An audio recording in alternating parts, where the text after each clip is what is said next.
Hey guys, how's it going?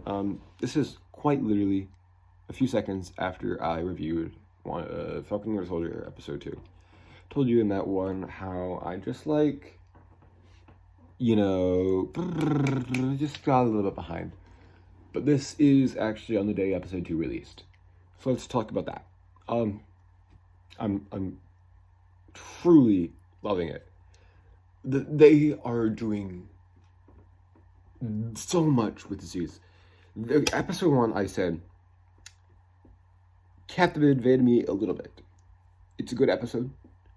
It just, it didn't make me want to see the next one as much. It was nice, just didn't motivate me enough. This one makes me want to see the entire series. It was so good. Okay, so without spoilers, we get more motivation, we get more plot, we get more force, we know more of what's happening. It's really funny. This one gets really political. And yeah, so watch this series. You should watch this series if you are into big action sequences. You are in for a laugh. And don't mind things getting a little bit political. With that out of the way, also I'd say this episode is a lot better than the first one, in my opinion. So for reference, I gave that one like a 6.9 or a 7 out of 10. Now, let's get into the spoiler review. So stop watching here. If for some reason you have not seen it, go watch it now. It's amazing. So I think this episode we get a little bit of a cold open before the credits, before the Marvel sequence with John Walker in the locker room before he's about to go out, and he's talking to some friends, and he's like, I don't know. And I'm like, oh, you got it. You see, he's struggling with this role, taking it up so quickly, but he's doing what he thinks is best. And we start to see that a lot more through the episode, but then it opens up, and everyone's greeting him. The public seems to be generally okay with this. Bucky hates this, but the news reporter gives us a little bit of an exposition on him. He's won the Medal of Honor 3 times. He's really athletic. He's great with the shield. He seems like a good person, and no one's gonna fight him on that. He seems like he has the background of a good person. Now, personally, he seems a little bit sus. We'll talk about that a little later, maybe. But he's just a little bit suspicious for me in the way he handles things. But he seems and he says like he's doing what he thinks is best. And I'm proud of him for that. But he's not the person for the shield. I think Cap would not have wanted this. But it's what we're going to have to deal with right now. So basically, this starts off with Sam meeting Bucky. We get the reunion because Bucky contacts Sam or figures out where he is. Nice that he's contacting someone now, but he needs to know, since these are the two closest people to Steve, and they both know what happened once Steve gave the shield to Sam. Bucky was there. He seemed okay with it in that moment, and he seems okay with it now. But both of them being really close to Steve, arguably Bucky very closer. As we see here, he mentioned this in the show, very closer to Steve. He even gets at Sam for calling him Buck, because Sam wasn't that close to him. They were closer, But in this like Air Force base or whatever, our military base, they're like hangar. They're like, okay, this is bad. We need to go. And Sam talks to him like, okay, we cannot deal with this right now. I have bigger things. There's this flag smasher group, and they're part of the big three. Oh my gosh, things great. Sam's funny, but you get tons of comedic moments. So, we can't deal with it right now.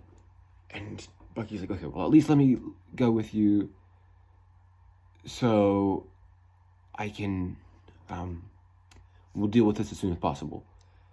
And they fly off, and they land, and they spy on these people, and we get the name drop of the White Wolf, which is cool.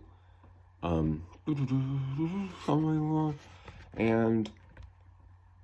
we get the scene where they're on the trucks, and we see this in the trailer a little bit, and a nice fight sequence, but they're obviously losing until the U.S. agent comes in with the shield and like gets the other guys, and they're super soldiers.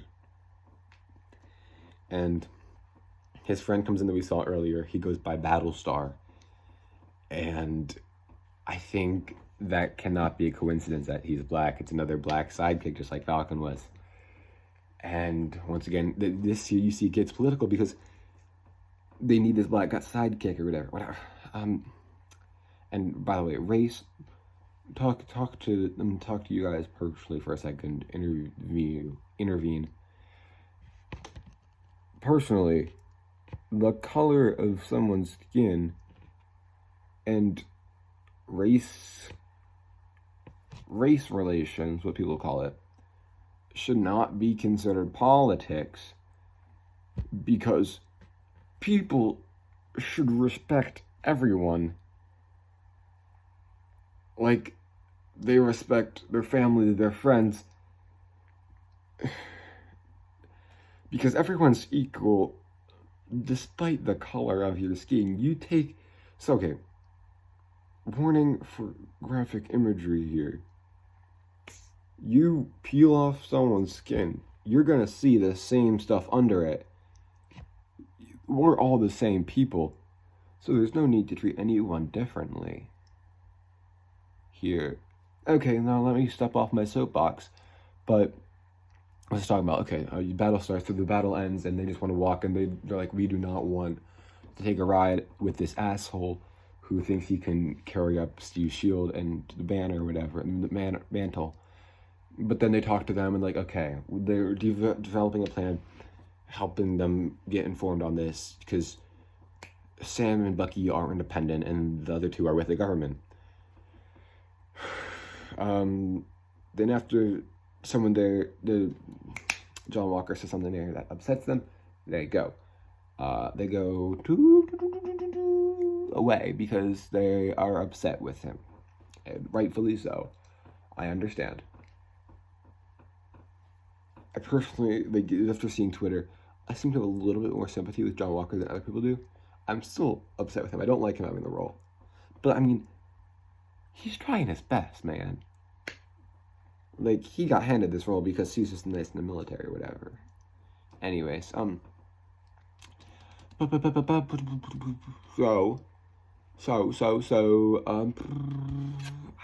forget what happens next. So they're on the plane back, and they're like, okay, I think what happens, I could be wrong, I think they go to Baltimore. Because, that's why, because Bucky's talking to Sam. He's like, dude, you gotta take up this mantle. We cannot let him have it. So he takes him to Baltimore, and there's this scene where some kid calls him the Black Falcon, almost like the Black Panther. And he's like, no, I'm just the Falcon. I'm the regular Falcon. Because I'm black. He's a black kid. It makes you laugh for a second, but it makes you think. It gets your gears turning. Then Baltimore is the Baltimore scene's very socially charged, I should say. I don't want to talk too much about politics too much after what I said, but apparently, the Winter Soldier or Bucky or whatever was with his time at Hydra or whatever, spent some time in the Vietnam War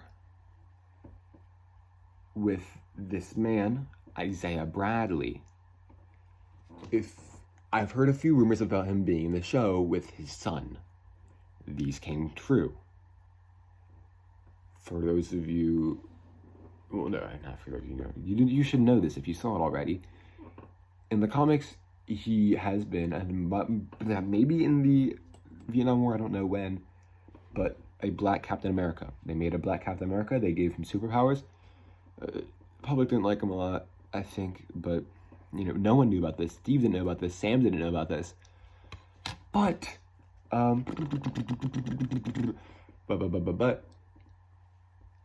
sorry.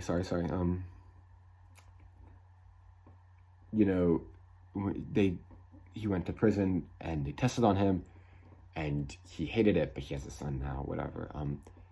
But he didn't like it when Bucky came to visit him, and Sam was upset for Bucky not telling him this after they were kicked out by Isaiah. And he's upset this, and he's like, okay, I didn't tell you because it wasn't important, people weren't gonna like it, whatever. So what? He's just walking down the street, they're having regular time, regular conversation. No one was too upset at either of them where it became a big deal.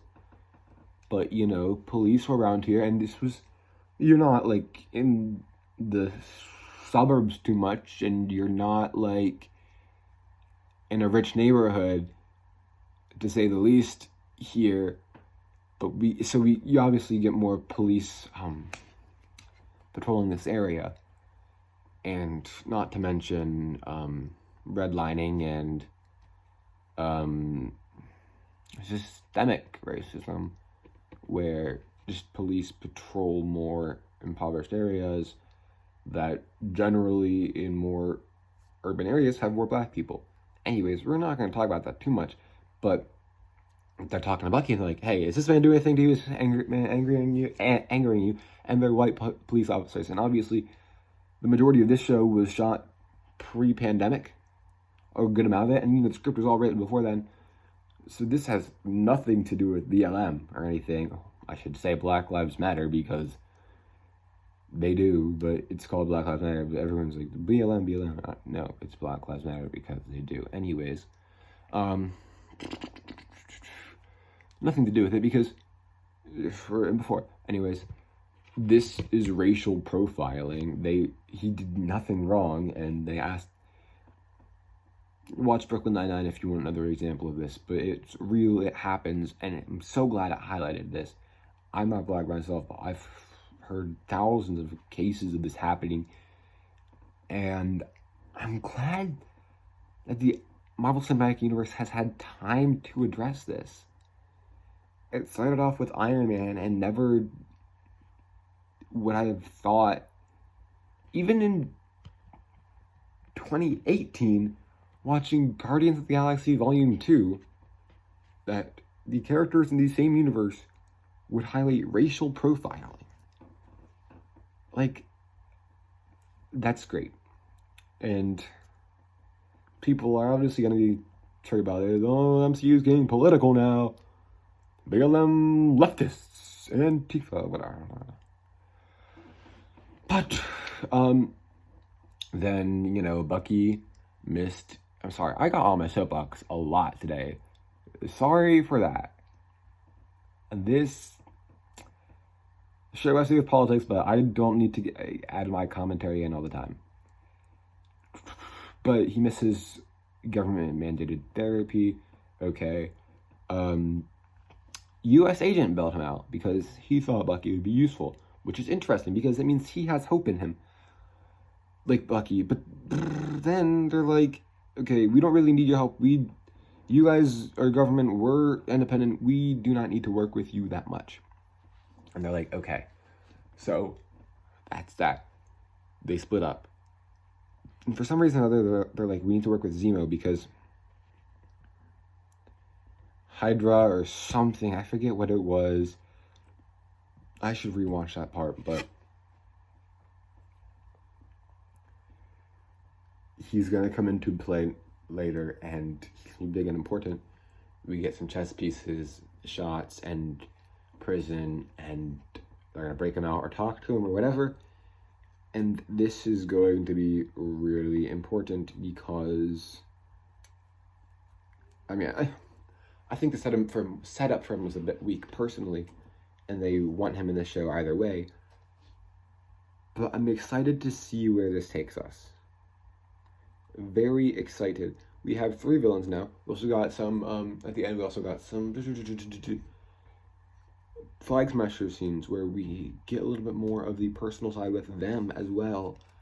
I think that's very interesting because, you know, they're obviously like these people who don't want to be with like the government or anything. They're trying, it's like very like, okay, so people said that this would have to do with like the rate, they shot it before and they didn't know, and it was like done shooting and writing before January 6th, but they had, unfortunately, there are parallels to the insurrection at the United States Capitol on January 6th as of 2020. They did give me some of the vibes. I think these people are going to be the ones linked to it, and unfortunate, but I can't say I like their characters, but they do a very good job at acting and playing their parts because these are very motivated villains, and I enjoy them. For these for the next episode, I think, well, by the end of the series, we gotta get Sam as Captain America. Bucky, I hope he develops a lot more. I love seeing him develop as a hero, because he's a hero turned villain turned hero. I want to see where Battlestar and U.S. Agent go, and I want to know who the real villain of the series is going to be. My guess is it's the Flag Smashers. Maybe a secondary villain as someone else. Maybe U.S. Agent. Maybe Zemo's just an ally, but maybe he's a third villain who just kind of like emerges at the end of this one and has his group of the, I forget their name, but later in the MCU. Eli Bradley, he was there. He was Isaiah Bradley's son. Our next Young Avengers, so many Young Avengers. We got Billy, we got Tommy, we got him, we got Miss America, coming Doctor Strange 2, we got Kate Bishop, we got maybe Kid Loki. That's it. But Miss Marvel, hopefully she's not my hope. She definitely probably could be and probably will be. But I hope Miss Marvel will not be in the Young Avengers only for the sole reason of,